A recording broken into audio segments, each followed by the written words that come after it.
berbicara gitu ya, tatapan muka, lihat matanya kan. Orang yang melihatnya sering double berganda karena memang matanya ada strabismus atau juling tadi. Tapi ada satu kondisi misalnya pada saat dia melihat dekat, matanya tidak bisa mengarah ke dalam.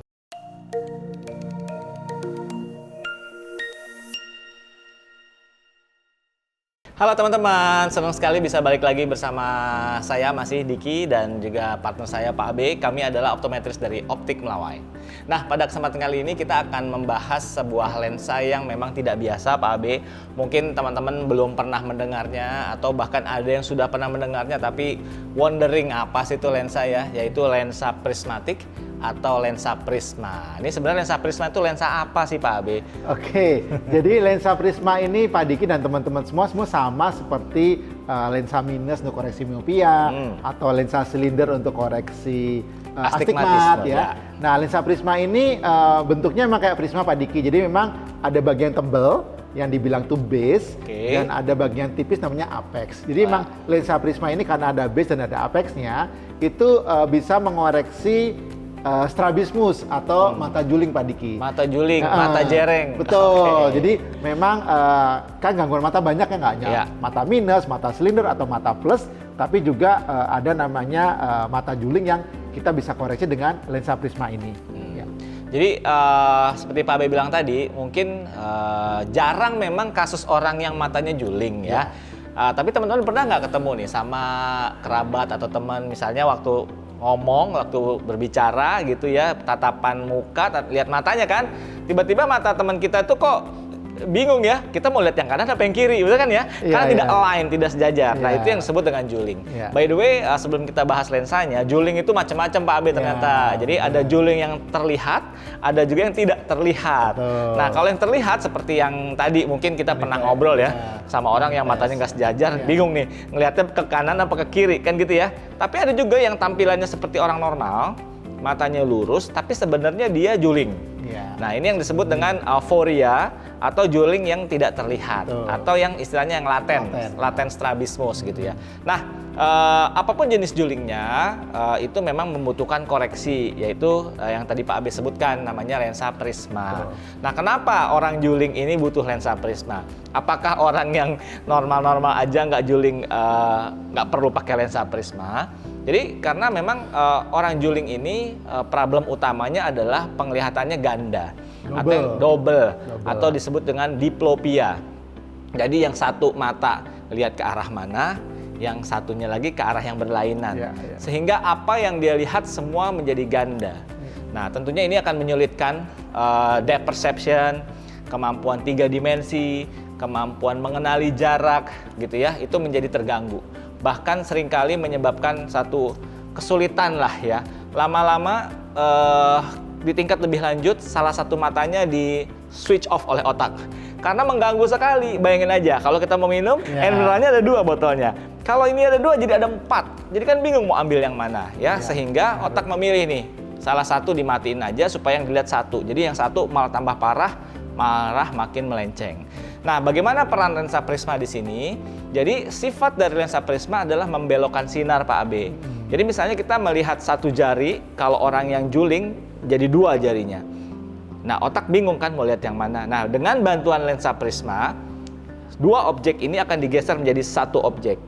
Jadi, walaupun matanya juling, tetapi yang dilihat tidak double lagi. Nah, itu adalah mekanisme atau cara kerja lensa prisma tadi, Pak Abe.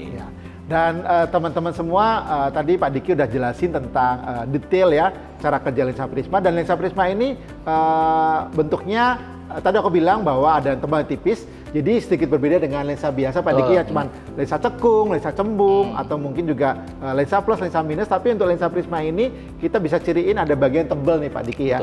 Karena tebal ini akan menjadi arah apakah mau taruh di mana nih, mau di atas, di bawah, di temporal, di nasal dan sebagainya. Nah, jadi secara fisik memang berbeda dengan lensa minus biasa. Betul ya. Dan kegunaannya pasti tadi yang Pak Diki udah sampaikan, itu membantu untuk menyatukan bayangan yang tadinya 2 menjadi 1. Nah, kapan digunakannya? Yang pasti adalah bila kita ngelihatnya nggak bisa satu, lihatnya double-double kayak Pak Diki tadi. Ya lihat objek jadi 2 dan sebagainya, gangguin banget. Jadi akhirnya dengan pemberian lensa prisma itu akan membantu kita melihat objek yang tadinya 2 menjadi 1. Nah, tentunya pemberian lensa prisma ini harus sesuai dengan resep dokter atau yang sudah diresepkan oleh optometris. Karena kedua profesi inilah yang mampu meresepkan atau mengukur berapa besaran prisma yang dibutuhkan pada pasiennya. Nah, selain untuk koreksi mata juling atau strabismus tadi, lensa prisma juga suka dipakai untuk beberapa terapi Pak Abe. Contoh untuk orang yang memiliki kondisi kelainan konvergensi. Misalnya dia tidak juling nih, matanya melihatnya lurus, tapi ada satu kondisi misalnya pada saat dia melihat dekat, matanya tidak bisa mengarah ke dalam. Nah, sehingga apa yang dia baca pada jarak dekat menjadi double semua. Nah, ini bisa menggunakan lensa prisma sebagai salah satu lensa koreksi atau lensa terapinya, supaya nanti apa yang dia lihat tidak menjadi double lagi gitu Pak Abe. Karena kalau nggak pakai lensa prisma Pak Diki, dia akan lebih cepat capek. Betul sekali. Nggak bisa beraktivitas dan benar gangguin aktivitas dekatnya Pak Diki ya. Nah, tadi Pak Abe sampaikan bahwa bentuk lensa prisma kan seperti prisma, seperti segitiga, tetapi jangan ditelan, wah jelek banget dong lensanya gitu ya. Tetap lensanya mirip seperti lensa biasa, hanya memang agak lebih tebal di bagian tertentu.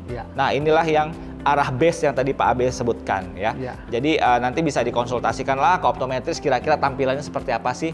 Biasanya ketebalannya ini tergantung dari besar arah prismanya, arah base-nya, besar prismanya, dan juga besar resep minusnya Pak Abe. Itu yang menentukan besar kecilnya ketebalan dari prismanya. Nah, untuk bahannya sendiri, materialnya sendiri mirip-mirip dengan lensa minus biasa.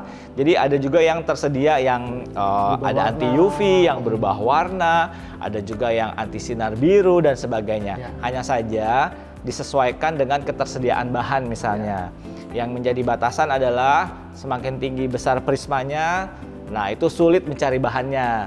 Biasanya nggak bisa yang macam-macam tuh, nggak bisa yang bisa berubah warna, bisanya hanya bening saja tidak apa-apa. Karena memang fungsi utama lensa prisma ini adalah bukan kosmetik, tapi justru memberikan terapi ya untuk kesejajaran mata gitu Pak Abi. Nah, yang menggunakan lensa prisma tadi Pak Diki, kalau boleh sedikit kita highlight lagi adalah orang yang melihatnya sering double berganda karena memang matanya ada strabismus atau juling tadi, atau yang memang ada gangguan untuk lihat dekat. Jadi tadi ada gangguan konvergensi sehingga memang mata tidak bisa untuk melihat dekat dengan jelas, dengan nyaman. Itu dokter mata atau optometris akan memberikan resep lensa prisma. Jadi lensa prisma ini beneran sangat efektif membantu saat kita memang susah untuk melihat dekat atau ada gangguan penglihatan karena diplopia, karena ganda tadi melihatnya Pak Diki ya. Ya. Oke. Lensa prisma ini juga bukan jadi penyembuh ya. Artinya kalau pasien yang juling pakai lensa prisma jadi sembuh, bukan ya. Tetap dia dengan kondisi juling ya, tapi untuk melihat dengan baik dibantu ya dengan bantuan lensa prisma tadi. Dan nggak usah khawatir karena juga lensa prisma ini tidak sulit membuatnya. Jadi silahkan untuk membawa resep kacamata ada prismanya, diproses di optik Melawai biasanya hanya 4 hari kerja, karena untuk lensa prisma tidak bisa pakai lensa yang finish, lensa stok, hanya dengan lensa yang custom yang digosok ya.